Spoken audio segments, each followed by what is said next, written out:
Media और YouTubers के खिलाफ एप्लीकेशंस भेजे, वो एप्लीकेशंस आपने दी हैं या किसी और ने? देखिए, मेरी मालूमात के मुताबिक, चूँकि आपको पता है कि यूट्यूब के ऊपर रिपोर्टिंग होती है, पैमरा पे रिपोर्टिंग होती है, पीटीए में रिपोर्टिंग होती है, तो बहुत से लोगों ने मैसेजेस भी किए और अपने फेसबुक पे डाला भी है कि जी हमने दरखास्तें लिखी हैं। इवन तो मैंने आज देखा कि पीटीए का ट्विटर हैंडल लोगों को रिप्लाई कर रहा था कि इस लिंक पे रिपोर्ट करें, इस लिंक पे रिपोर्ट करें। पहली बात, ठीक है, तो मेरा मौक़िफ़ नहीं।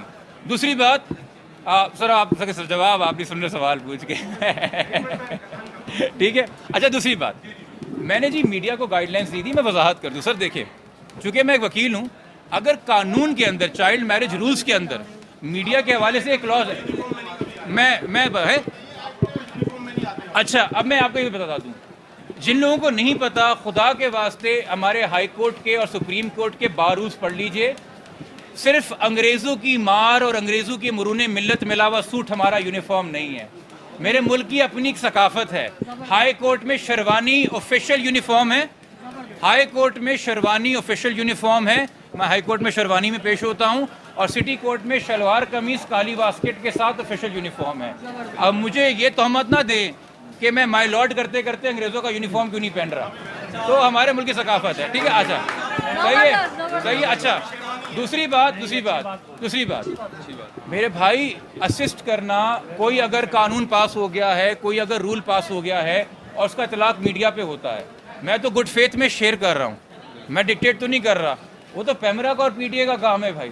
अगर आपको मेरी राय बुरी लगी, मैं उस पर करता हूँ, ठीक है। अच्छा, दूसरी बात वजाहत के हवाले से ये है भाई कि चूँकि जो भी सवाल वगैरह हों, मैं इस केस में ये मत समझा जाए कि फ़लाने ने ये बात की तो उसका जवाब मैं फ़लाने से ले लूँ।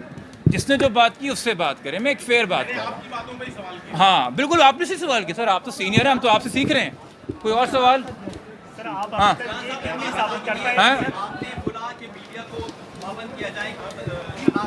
हाँ, ठीक है, ये बात बिल्कुल दुरुस्त है आपकी, लेकिन पहले तो आप लोगों की तरफ से प्रेस कॉन्फ्रेंस करवा दी गए, आप लोगों की तरफ से तस्वीर आई, मतलब मुद्दई की तरफ से आई।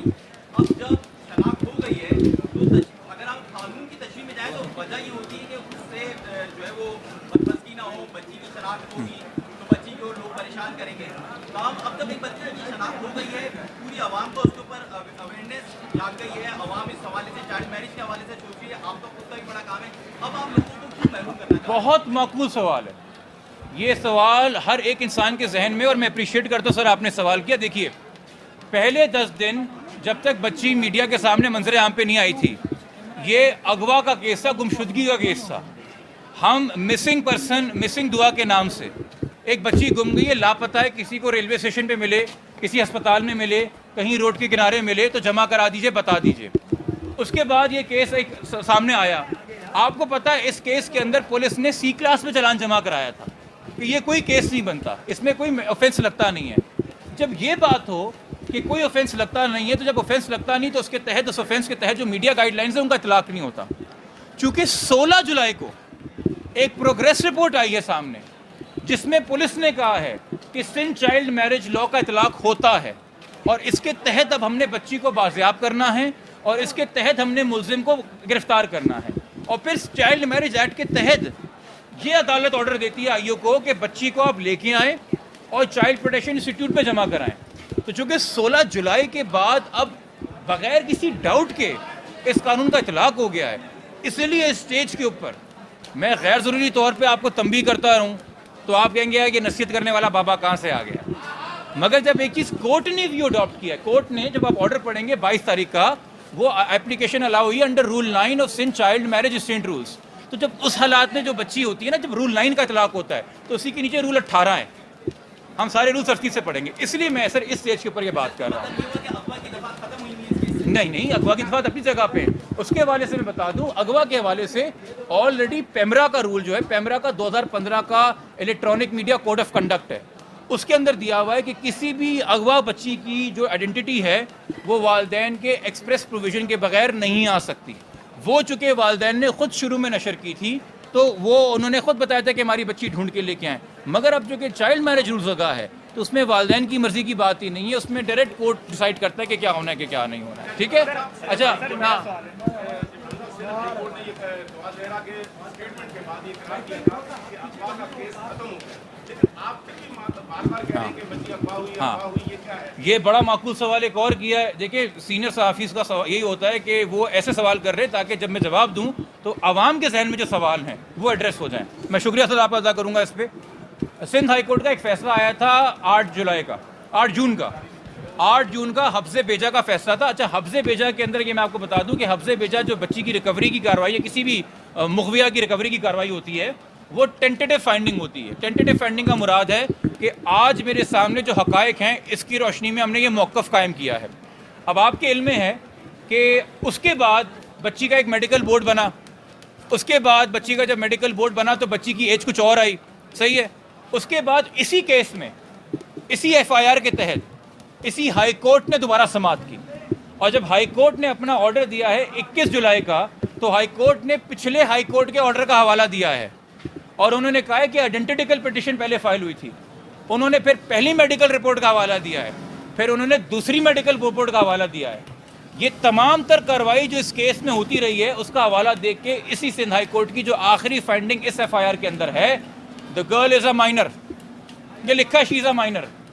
ये भी लिखा है कि वो अकेले कहीं दारुल अमान में नहीं रह सकती जब तक वो मेजॉरिटी अटेंड ना कर ले, उसके लिए प्रॉपर नहीं है लाहौर में रहना, उसको यहाँ लेके आया जाए। तो अब जब आप हाई कोर्ट की रीडिंग पढ़ेंगे तो आप उसी केस में उसकी लेटेस्ट रीजनिंग पढ़ेंगे। 2 जजेस ऑफ हाई कोर्ट के फैसले को 2 जजेस ऑफ हाई कोर्ट के फैसले ने रिकन्सिडर करके चेंज फैक्ट्स में मेडिकल बोर्ड आ गया, मजीद चीज़ें हो गई, इंकशाफ हो गए, एक नया फैसला दिया है।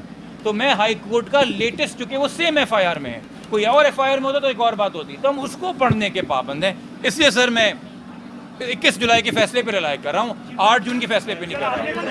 हाँ, एक वक्त में एक सवाल करेंगे, एक सवाल करेंगे सर, एक सेकंड मेरे भाई, आप लोग आपस में डिसाइड कर लें कि सवाल पहले कौन करेगा ताकि मुझ पे इल्जाम ना आए, कि बच्ची का मेडिकल करवाया जाए कि बच्ची को इंजेक्शन लगाए जाते थे या नहीं लगाए जाते थे। सर ये कौन से कानून की प्रोविजन कोट कर रहे हैं आप?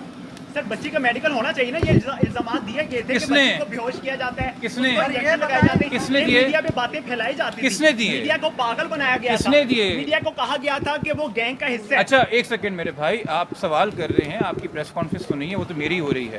सर मेरा आपका सवाल आ गया, आपका सवाल आ गया। मैं ये जानना चाह रहा हूँ, क्या मैंने ये मौक़िफ़ अदालत में जब से केस लिया है या प्रेस में, मीडिया में अडॉप्ट किया है कि बच्ची के साथ कोई ऐसी की चीज़ हुई है कि नहीं हुई है? एक सेकेंड ना, सुन लेना, सवाल कर लिया है तो ठीक है।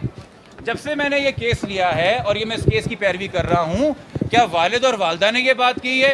नहीं की है रिकॉर्ड में? ना ना ना ना ना ना ना ना ना सर मैं कई ऐसे ना ना ना मैं सही है, ठीक है। नहीं अरे क्यों, बहुत शुक्रिया। एक सेकंड रुको ना, देखें सुने, ये भाई अभी एडिट करके ये ना बोलते हैं कि जबरान नासिर जवाब दिए बगैर चला गया, फरार इख्तियार कर ली, तो मैं इनकी इंटेग्रिटी पे एग्री करते हुए कि पूरा चलाएंगे, मैं पूरा जवाब दूंगा। हाँ चलें ठीक है, और पूरा सवाल कर लें, आप पूरा सवाल कर लें। सर अभी तक ये साबित नहीं हो पाया कि बच्ची को इंजेक्शन लगाए जाते थे, अभी तक ये साबित नहीं हो पाया कि बच्चे का ताल्लुक जो ज़हीर है उसका ताल्लुक एक गैंग के साथ है, ये साबित नहीं हो पाया कि बच्ची को बेचना चाहते थे, आगे किसी कोई तवाइफ बनाना चाहता था। ये चीज़ें मीडिया पे क्यों फैलाई गई थी, उसका इंसाफ कौन करेगा? अच्छा ये मुझे बताइए कि, हाँ ये मुझे बताइए भाई कि ट्रैफिकिंग इन पर्सनस की दफात हमने लगाई या पहले आईओ ने अपने इंटरम चलान में लगाई? पुलिस ने लगाई। हमने तो 364 डे की FIR कटाई थी। पुलिस ने सिंध पुलिस ने इंटरम चलान के अंदर ट्रैफिकिंग इन पर्सनस लगाई। मैंने तो नहीं देखा आपने आज तक जाके इस केस के आईओ का इंटरव्यू किया हो कि क्यों लगाई थी, वो बताएगा ना। तफ्तीश की, उसका मुझसे पूछ के तफ्तीश नहीं कर रहा है वो, पहली बात। दूसरी बात, ये आप जानते हैं कि भाई 10 डॉक्टरों का मेडिकल बोर्ड हुआ बच्ची की एज डिटर्मिनेशन करने के लिए, पहली बात। दूसरी बात, हमने जो अदालत में मौक़िफ़ इख्तियार किया हुआ है वो है वर्गलाना, डर, खौफ, ठीक है। खुदा के वास्ते भाई, किसी भी रैंडम आदमी का कोई भी रैंडम तबसरा पढ़ के वो अगर आपकी दिल आज़ारी कर रहा है तो उसका कसूर मुझे मत दीजिए। आपको जिन पे गुस्सा है आप उन पे जाके गुस्सा निकालिए, आपको जो चलता हुआ शरीफ आदमी मिल गया है जो आपको इंटरव्यू देने के लिए तैयार है, आप कह रहे हैं नहीं दुनिया का सारा बदला तुमसे लूंगा आज मैं जिब्रान। ये तो भाई प्यारे भाई मेरे बात ना करो ना, इंसाफ वाली बात करो। आप मुझसे 1000 सवाल करोगे, मेरे मुंह से निकली हुई बात पे जितने सवाल करोगे। भाई ये एक चाइल्ड मैरिज केस है, मिसिंग पर्सनस केस हों, फ्यूडल लॉर्ड्स के केस हों, मर्डर के केसेस हों। हमारे इस सूबे का आईजी अगवा हुआ था, इल्ज़ाम लगा था सासेदारों पे, उसकी पिटिशन भी मेरे नाम से सुप्रीम कोर्ट में आज तक इल्तवा पड़ी हुई है। तो मैं सवालों से भागने वाला तो कोई आदमी नहीं हूँ। ये कराची के शहरी दोस्त जानते हैं कि किन किन केसेस में इन्वॉल्व रहे, मगर माकूल बात आप करेंगे, आप मुझे अकाउंटेबल होल्ड करेंगे कि सर आपकी तहरीर में, आपके दलाइल में, आपकी दरख्वास्त में ये चीज़ अदालत में आई है। आप बताएं, अवाम तो बहुत से तबसरे कर रही है, अवाम तो पता नहीं क्या कुछ कह रही है। और जब मैं मीडिया से कह रहा हूँ कि नाम गुप्त रखें, तो मैंने आपकी तरफ या इनकी तरफ इशारा नहीं किया।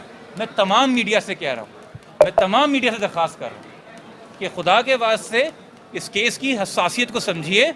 आप इस केस में जो रोल, और फिर एक और चीज़ मैं देखता हूँ, एक और चीज़ मैं क्या देखता हूँ कि भाई जब तक मेरा इल्म है कुल वालिद की 2 प्रेस कॉन्फ्रेंस मेरे साथ हैं जब से मैं इस केस में आया हूँ। उसके अलावा वालिद की कोई प्रेस कॉन्फ्रेंस नहीं है।